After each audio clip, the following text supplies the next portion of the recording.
Yo tenía 62 años cuando me volví a enamorar, y cuando traicioné todo lo que juré respetar, mi matrimonio, la imagen de abuelita perfecta y hasta a mí misma. Me llamo Lucía, vivo en Guadalajara, y toda mi vida la pasé entre telas, agujas y ollas sirviendo. Soy costurera, hago vestidos de novia, de quinceañera, de primera comunión, ahí en el patio de mi casa. Mi marido, Ernesto, fue mecánico toda la vida, ahora está jubilado, se la pasa con la televisión y el dominó con los vecinos. Tenemos 2 hijos y 3 nietos que casi todos los días me dejan en casa. Mamá, tú estás más tranquila, tú los cuidas mejor. Si me hubieras visto hace unos años, habrías dicho, qué señora tan correcta. Siempre en misa los domingos, siempre con la comida a la hora, siempre defendiendo a Ernesto, así son los hombres, hija, se cansan, no hablan mucho. Yo misma me repetía eso para no sentir el hueco que se me hacía adentro cada noche, cuando me acostaba a su lado y ni siquiera me daba las buenas noches. Esta historia empezó por algo tan tonto como un Facebook. Mi nieta Camila, de 12 años, llegó un día con su celular y me dijo, Abu, hazte una cuenta, ándale, para que veas nuestras fotos y los vídeos. Yo le contesté que esas cosas eran para los jóvenes, pero ella insistió tanto que terminó haciéndome el perfil ella misma. Me tomó una foto ahí mismo, con el mandil puesto, toda despeinada, y la subió. Yo me reí, me dio pena, pero al mismo tiempo, sentí curiosidad. Esa noche, cuando todos se fueron, agarré el celular muy despacito, como si fuera a explotar. Empecé a ver fotos viejas que mis hijos habían subido, cumpleaños, navidades, la boda de mi hijo menor. En una me vi a mí misma, de hace como 30 años, con un vestido azul que yo misma cosí. Me quedé mirando esa cara joven que ya casi no recordaba. Y entonces apareció esa ventanita que dice personas que quizá conozcas. El nombre me dio un golpe en el pecho, Diego Herrera. La foto era la de un hombre canoso, con arrugas alrededor de los ojos, pero esos ojos, Dios mío, eran los mismos. Marrones, intensos, como cuando me sacaba a bailar en el salón del barrio, cuando yo tenía 17 años y usaba un vestido rojo que mi mamá odiaba porque decía que se me veía demasiado. Diego fue mi primer amor. Y también fue mi primera gran renuncia. Mis padres nunca lo aprobaron. Decían que era un músico muerto de hambre, que no tenía un trabajo de verdad. Yo estaba loca por él, bailábamos hasta que cerraban el salón, él me cantaba boleros al oído, me hablaba de irnos a la playa con una guitarra y nada más. Yo le creí todo. Hasta que mi papá me prohibió verlo y, poco tiempo después, me anunció que me iba a casar con Ernesto, un hombre serio, responsable, que sí te puede dar una vida digna. Yo lloré semanas enteras. Diego vino a buscarme varias veces, mi papá no lo dejó pasar. El último día que lo vi fue en un baile, él se acercó, me tomó de la mano y me dijo, Lucy, vámonos. Y yo, con el miedo metido hasta los huesos, se la solté. Me casé con Ernesto a los 20, y me repetí que así era la vida, que el amor romántico era cosa de películas. 40 años después, esos mismos ojos me miraban desde la pantalla del celular. Me quedé congelada, con el corazón golpeando tan fuerte que pensé que se me notaba en la piel. No sé cuánto tiempo pasó antes de que mi dedo, casi solo, tocara el botón de agregar amigo. No sé qué esperaba. Tal vez que nunca respondiera. Tal vez que Facebook me dijera que era un error. Pero al día siguiente, cuando estaba revisando una pastilla, me llegó la notificación, Diego Herrera ha aceptado tu solicitud de amistad. Sentí que a mis 62 años tenía 17 otra vez. Esa misma noche, mientras Ernesto roncaba en el sillón, me llegó un mensaje privado. Solo decía, Lucy, eres tú mi Lucy del vestido rojo. Yo me quedé viendo esas palabras con las manos temblando. Yo, la señora seria, la abuela ejemplar, tenía frente a mí la puerta a todo lo que había dejado atrás. ¿Tú qué habrías hecho en su lugar? Déjamelo en los comentarios. No le contesté esa noche. Ni la siguiente. Abría el mensaje, lo leía, volvía a guardar el celular como si me hubieran cachado robando. Me daba miedo, y al mismo tiempo, una curiosidad que me quemaba por dentro. 3 días después, muy tarde, mientras terminaba de planchar las camisas de Ernesto, me animé. Le escribí: sí, soy yo. La misma Lucía. Ya muy arrugada, pero todavía me acuerdo del vestido rojo. No pasaron ni 2 minutos cuando vi los puntitos escribiendo. Sentí un mareo. Lucy, pensé que te habías muerto. O que te habías olvidado de mí para siempre. Me reí en voz baja, ahí solita en la cocina. Le contesté: de morirme, todavía no. De olvidarte, tampoco. Así empezamos. Primero mensajes cortos, casi tímidos, como si nos midiéramos otra vez. Me contó que vivía en Tijuana, que tenía un bar pequeño donde tocaban música en vivo, que se había casado, enviudado, que tenía un hijo que vivía en Estados Unidos. Yo le hablé de mis hijos, de mis nietos, de la costura. De Ernesto, no tanto. Solo dije: sigue conmigo. Cada vez que el celular vibraba, sentía un brinco en el estómago. Empecé a esperar la hora en que Ernesto se ponía a ver sus noticieros para irme al cuarto con la excusa de revisar los pedidos. En realidad, me encerraba a leer y contestar mensajes como una adolescente escondida. Un día, él me preguntó directamente: Lucy, ¿por qué te casaste tan de repente? ¿Por qué no te fuiste conmigo aquella noche del baile? Yo respiré hondo. Le conté la historia que yo conocía, que mi papá me había obligado, que decía que él no servía para nada, que con un mecánico tendría un futuro.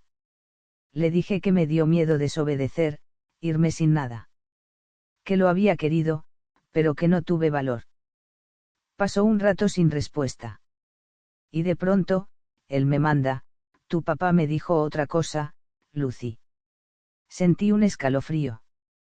Me contó que, pocos días antes de mi boda, él fue a buscarme a la casa, desesperado.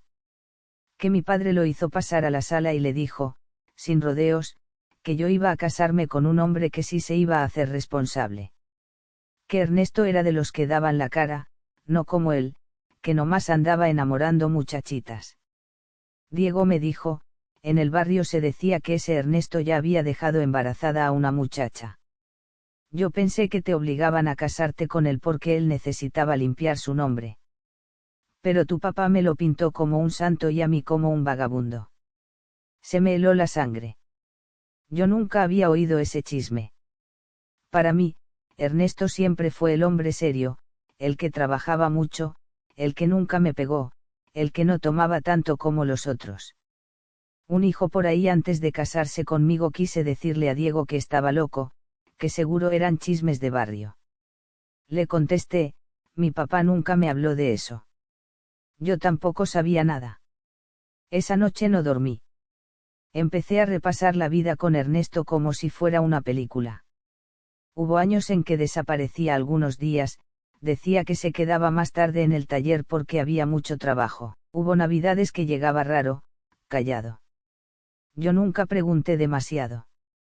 En mi casa nos enseñaron que una esposa confía. Al día siguiente, mientras Ernesto estaba en la tienda, me dio por subir al cuarto de tiliches donde guardamos las cosas viejas. No sabía ni qué buscaba. Abrí cajas, revisé papeles amarillos, fotos, libretas de fiado del taller. Metida en una caja de zapatos, envuelta en una bolsa de plástico, encontré una foto. Era una muchacha joven, morena, con el cabello recogido, cargando a un bebé recién nacido. En la parte de atrás, con una letra que yo reconocí, la de Ernesto cuando era joven, estaba escrito: perdóname por no estar. Para el hijo que no puedo reconocer, pero al que nunca voy a dejar solo. No decía fecha, pero el estilo de la foto, la ropa, todo, era de esos años. De antes, o justo cuando nos casamos. Se me aflojaron las piernas. Me senté en el piso polvoso con la foto en la mano.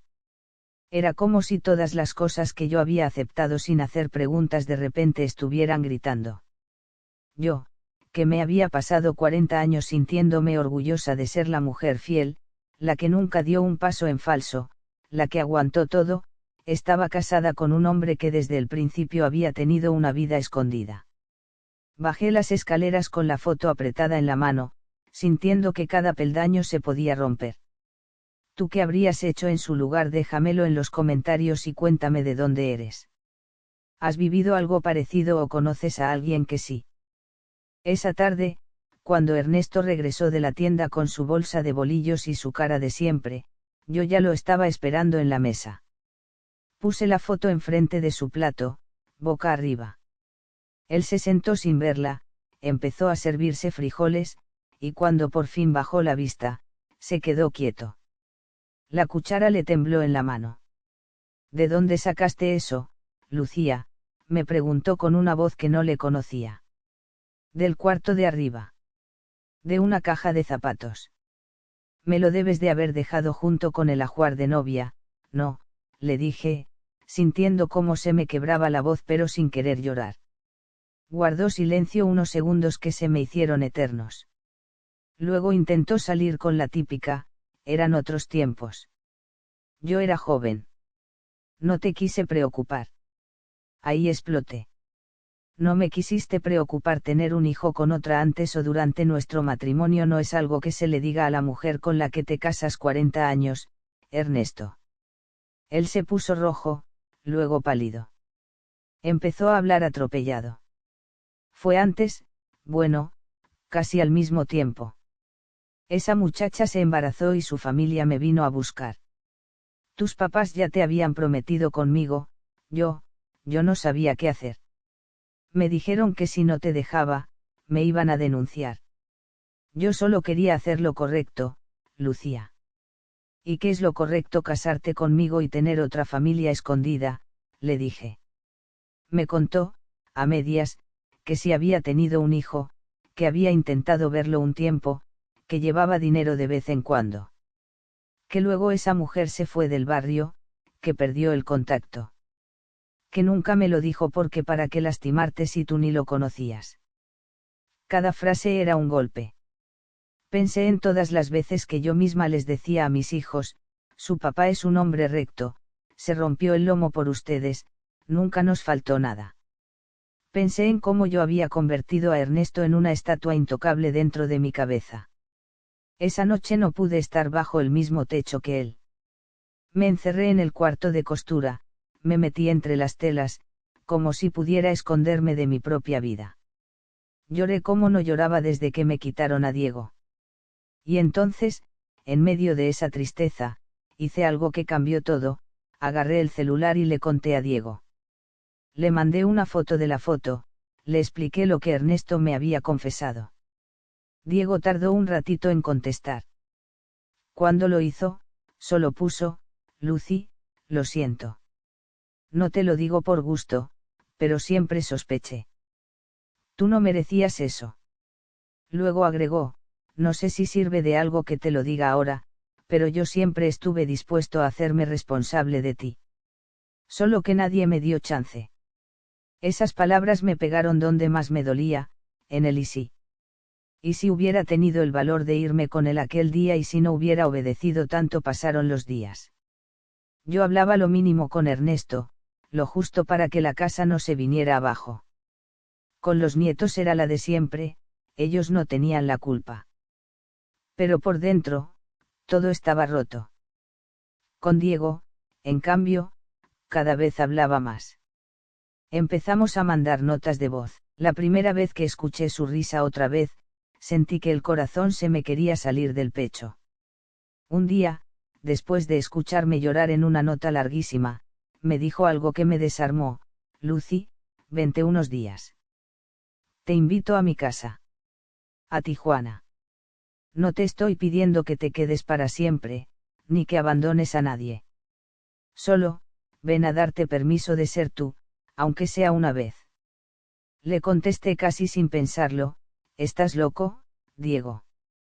¿Qué va a decir la gente, mis hijos, y si Ernesto se muere mientras yo no estoy, y si te mueres tú antes de haberte dado chance de ser feliz un ratito? Me respondió. Me reí, pero después de colgarme quedé helada. Porque por primera vez en mucho tiempo me imaginé mi vida, terminando exactamente como estaba. Cocinando, cuidando nietos, viendo a un hombre que me había mentido toda la vida roncando en la sala. Y sentí miedo. Un miedo diferente, miedo de seguir igual. Esa noche me acerqué al espejo de mi cuarto. Me vi las arrugas, las manchas en la piel, las manos gastadas por la costura. Pero detrás de todo eso, en los ojos, todavía alcancé a ver a la muchacha de 17 con el vestido rojo. Al día siguiente, mientras Ernesto dormía la siesta, abrí la computadora vieja de mi hijo, la que me había dejado para ver recetitas. Escribí Guadalajara a Tijuana autobús, y me apareció la pantalla llena de horarios y precios. Cuando vi el botón de comprar boleto, entendí que no se trataba solo de un viaje. Era elegir entre seguir siendo la mujer que todos esperaban, o escuchar, aunque fuera una vez, la voz que había callado 4 décadas. Si te gustan historias como esta, suscríbete y activa la campanita. Comprar el boleto fue más fácil que tomar la decisión. Con 2 clics ya tenía un viaje para dentro de 3 semanas. Pagué en la tiendita de la esquina, con efectivo, diciendo que era para mi sobrina. La muchacha de la caja ni me miró 2 veces. Si hubiera sabido lo que ese papelito significaba, luego vino la parte más difícil, la mentira. Yo, que presumía de decir siempre la verdad, tuve que inventar una. Le dije a Ernesto y a mis hijos que el grupo de la iglesia estaba organizando una peregrinación a la basílica, varios días, con retiro y todo. Mi nuera hasta se emocionó. Ay, suegra, qué bueno que se distraiga, se lo merece. Mi hija, en cambio, frunció el ceño. ¿Y quién va a cuidar a los niños?, me soltó, como si yo fuera un mueble que de repente quería irse de vacaciones. Su papá también puede, ¿no?, le contesté, mirando de reojo a Ernesto. Él bufó, pero no se atrevió a decir nada. Lo notaba raro desde que le enseñé la foto, evitaba el tema, como si el silencio fuera a borrar 40 años de mentira. Antes del viaje, sentí la necesidad de confesarme. No sé si por fe o por costumbre. Fui a la parroquia y me metí al confesionario. El padre era joven, no el viejito que me había casado. Padre, voy a hacer algo muy malo, empecé. No sé si ya es pecado o apenas lo va a ser. Él se quedó callado un momento y luego me dijo, cuénteme. Le hablé en general, sin nombres, sin ciudades. Le dije que mi marido me había ocultado una vida entera, que yo había encontrado al amor de mi juventud y que estaba pensando en ir a verlo. Esperaba que me gritara, que me dijera adúltera, que me ordenara quedarme en mi casa. En lugar de eso, me preguntó, hermana, ¿usted ha sido feliz? Nadie me había hecho esa pregunta así, tan directo. Me quedé muda. Pensé en mi casa, en mis hijos, en mis nietos. En las risas, en las fiestas. Y también en las noches de silencio, en los años de así te tocó, en el corazón apretado. He cumplido, le dije al final. Cumplir no es lo mismo que ser feliz, respondió él. No le voy a decir qué hacer. Solo recuerde que también es hija de Dios, no solo esposa y madre. Y que él la conoce entera, no nada más el papel que los demás le han pedido que juegue. Salí de ahí más confundida, pero con una semillita nueva en el pecho. El día del viaje me levanté antes de que amaneciera. Preparé café, dejé guisos hechos para 2 días, instrucciones en papelitos pegados en el refri. Miré a Ernesto dormir, la boca abierta, la mano colgando del lado de la cama. Pensé, si se muriera hoy mismo, me quedaría tranquila con la vida que he tenido y la respuesta me dolió, no. Tomé mi maleta pequeña, la que uso cuando voy a la playa con las comadres, y salí de la casa con el corazón desbocado. En el taxi rumbo a la central, veía las calles de siempre como si fuera la última vez, la tortillería de la esquina, la panadería donde compré los bolillos de tantos desayunos, la parada del camión donde mi hijo se iba a la escuela. El viaje en autobús fue largo, horas y horas viendo pasar cerros, pueblos, anuncios de cerveza y de auto parts. A ratos me arrepentía, estoy loca, ¿qué hago? Me regreso en la siguiente parada. A ratos me imaginaba a Diego esperándome con flores, como en película. Entre esas dos Lucías me debatí todo el camino. Por fin, después de casi un día entero, el Chaafe anunció que estábamos llegando a Tijuana. El paisaje cambió, más polvo, más letreros en inglés, un olor raro a mar y gasolina. Mi estómago era un nudo. Diego me había mandado un mensaje: te espero afuera de la central, traigo una guayabera blanca y una rosa roja en la mano. No te me pierdas, Lucy. Cuando el autobús se detuvo, mis piernas no me respondían. Me agarré del asiento de adelante para bajar. El aire caliente me golpeó la cara, mezclado con voces, bocinas, vendedores ofreciendo tacos y cigarros. Y entonces lo vi. Un hombre canoso, más bajo de lo que lo recordaba, con la espalda un poco encorvada, pero con una rosa roja en la mano y esos ojos clavados en la puerta del autobús, buscándome.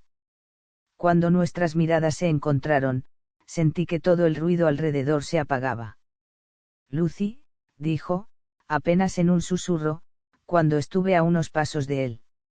Yo no sé de dónde me salió la fuerza, pero di los últimos 2 pasos y me dejé abrazar por ese hombre que había esperado 40 años. ¿Crees que merecía lo que le pasó? Cuéntame tu opinión abajo. El abrazo con Diego fue raro y perfecto a la vez. Raro porque nuestros cuerpos ya no eran los de antes, pesaban más, dolían más. Perfecto porque en ese momento sentí que el tiempo se doblaba, yo era la señora de 62, pero también la muchacha de 17 que al fin se atrevía a decir que sí. Me llevó a su coche, un carrito viejo pero limpio. En el camino, ninguno de los dos sabía bien qué decir. Nos mirábamos de reojo y nos reíamos nerviosos, como adolescentes en su primera cita. Sigues teniendo los mismos ojos, me dijo. Tú también. No más que ahora se te ven más las ojeras, le contesté, y los dos nos soltamos a reír. Vivía en un departamentito arriba de su bar. El lugar olía a madera, a cerveza vieja y a mar. Me enseñó un cuartito ordenado, con una cama sencilla, fotos de su hijo y de una mujer que supuse que era su esposa. Ella se llamaba Marta, me explicó. Murió de cáncer hace 5 años. Pensé que después de eso ya no iba a querer a nadie. Yo le conté, a grandes rasgos, de mi vida con Ernesto, sin adornos. No quise pintarme como víctima ni a él como monstruo, pero tampoco oculté lo de la foto, lo del hijo escondido. Diego me escuchó en silencio, con la mirada triste. Te merecías algo mejor, Lucy, murmuró. No te puedo devolver el tiempo, pero al menos estos días quiero que seas mi reina, como debió ser. Las primeras horas fueron torpes. Como se saluda, se toca, se mira a un amor que quedó congelado en la juventud y que de pronto aparece con arrugas y achaques. Cocinamos algo sencillo, comimos en la barra del bar mientras las sillas estaban apiladas y las luces apagadas. Me contó anécdotas de los músicos que tocaban ahí, de los borrachos que se ponían a llorar con los boleros. Yo me sentía en una película. Esa noche, me llevó al bar ya abierto. Había unas cuantas mesas ocupadas, un grupo tocando baladas de los 80. Diego me ofreció la mano. ¿Me concedes esta pieza, señorita? Me reí, pero se la tomé. Hacía años que nadie me invitaba a bailar. Mis pies estaban oxidados, me tropezaba un poco, pero él me guiaba despacito, sin soltarme. Sentí un calor en el pecho, una alegría casi infantil. De pronto, en medio de la canción, me di cuenta de que estaba llorando. ¿Te lastimé?, me preguntó, preocupado.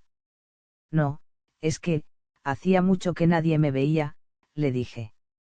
Esa noche fue la primera vez que estuve con otro hombre que no fuera mi marido. No te voy a describir todo, no por pudor, sino porque lo importante no fue el cuerpo, sino lo que sentí. No fue una escena de novela rosa, hubo nervios, vergüenza, risas cuando nos tronaban las rodillas. Pero también hubo ternura, cuidado, una sensación de estar siendo elegida otra vez. Al día siguiente, cuando llamé a mi hija para decirle que el retiro iba muy bien, me tembló la voz. Ella se quejó de algo de los niños, me pidió una receta, me dijo que Ernesto andaba de mal humor porque te extraña pero no lo quiere aceptar. Yo colgué con un nudo en la garganta. La culpa estaba ahí, claro, pero también una certeza nueva, por primera vez en mi vida adulta, estaba haciendo algo solo para mí. Pasamos varios días así, por las mañanas caminábamos hasta ver el mar, aunque fuera de lejos. Me compró unos tacos de pescado, me presentó como una amiga de la juventud. Por las tardes, yo le ayudaba a limpiar el bar, a acomodar sillas. Por las noches, si no estaba tan cansado, bailábamos una canción. Y sí, nos quedábamos en el cuarto, platicando hasta dormirnos. Pero no todo era color de rosa. También vi sus sombras, la caja de medicinas en el buró, las pastillas para la presión, los papeles del seguro que no alcanzaba para mucho. Vi su soledad cuando se quedaba mirando una foto de Marta. Entendí que él tampoco era un príncipe que venía a rescatarme, era un hombre viejo, tan roto como yo, tratando de agarrarse de algo bonito antes de que la vida se apagara. Una de esas noches, mientras oíamos el ruido del bar abajo, me dijo, Lucy, no te voy a pedir que te quedes. No sería justo. Tienes hijos, nietos, una historia ya. Pero si quisieras, aquí siempre habría un lugar para ti. Yo me quedé callada un rato. Me imaginé viviendo en ese departamentito, cosiendo cortinas nuevas para las ventanas, haciendo de comer para los músicos. Me imaginé a mis nietos creciendo sin mí, a Ernesto envejeciendo solo. Y entendí algo, huir no borra el pasado, solo le cambia el paisaje. No puedo quedarme, Diego, le dije al final. Pero tampoco quiero volver como si nada hubiera pasado. Voy a decir la verdad. Me miró sorprendido. Te van a juzgar, advirtió. Ya me juzgué yo sola toda la vida, respondí. Ahora que juzguen los demás si quieren. El último día nos despedimos sin promesas imposibles. Me acompañó a la central, me abrazó fuerte, me puso la misma rosa roja en la mano. Gracias por venir, me dijo. Ya nadie nos quita estos días. Cuando el autobús arrancó y vi cómo se hacía chico en la ventana, sentí que dejaba una parte de mí allá, pero que también me llevaba otra nueva. Al llegar a Guadalajara, la ciudad se veía igual, el mismo tráfico, los mismos puestos, el mismo ruido. Pero yo ya no era la misma que se había subido a ese autobús. No te pierdas próximas historias, suscríbete y mantente atento a nuestras actualizaciones. En la central me esperaban mi hijo y mi hija con 2 de mis nietos. Me abrazaron fuerte, me hicieron 1000 preguntas del retiro, que qué tal el padre, que si había mucha gente. Yo les sonreía, les contaba cosas a medias verdaderas, que si había rezado, que si había música, que si había gente llorando. No les mentía del todo, solo omitía que uno de los que lloraba era yo, pero en brazos de otro hombre. Ernesto me recibió en la casa con un abrazo torpe. No era de abrazar mucho. Me dijo, se te ve cansada. Si rezaste por nosotros, mucho, le contesté, mirándolo a los ojos por primera vez en semanas. Los primeros 2 días después de regresar, no dije nada. Observaba a Ernesto, con su rutina de siempre, como si nada hubiera pasado. A mis hijos, dejándome a los niños sin preguntar si yo quería. A mí misma, cayendo de nuevo en los mismos pasos, y sintiendo que me ahogaba. La tercera noche, después de acostar a los nietos, les mandé un mensaje a mis hijos al grupo de WhatsApp, mañana quiero hablar con ustedes. Los dos. Aquí en la casa. Es importante. Ellos respondieron con queritas, con sí, mamá, sin imaginar lo que venía. Al día siguiente, se sentaron en la sala. Ernesto estaba en su sillón, cruzado de brazos. Yo me quedé de pie, frente a ellos. Me temblaban las piernas, pero respiré hondo. Voy a decirles algo que no les va a gustar, empecé. Pero necesito que me escuchen hasta el final. Les conté todo. Primero, lo de la foto, lo del hijo que Ernesto tuvo y nunca me dijo. Ahí mi hija casi se levanta. ¿Es cierto eso, papá? ¿Tienes otro hijo?, le gritó, con los ojos llenos de lágrimas. Ernesto trató de minimizarlo, como conmigo, eran otros tiempos, no sabía, ya ni sé dónde están. Mis hijos estaban en shock, la imagen del papá perfecto se resquebrajaba. Y luego, cuando todavía estaban digiriendo eso, solté lo demás. Yo también hice algo, les dije. Mi viaje no fue a la basílica. Fui a Tijuana. Fui a ver a Diego, el hombre del que estaba enamorada antes de casarme con su papá. Y sí, estuve con él. No nada más a tomar café. El silencio que siguió fue como un balde de agua helada. Mi hija fue la primera en reaccionar. Mamá.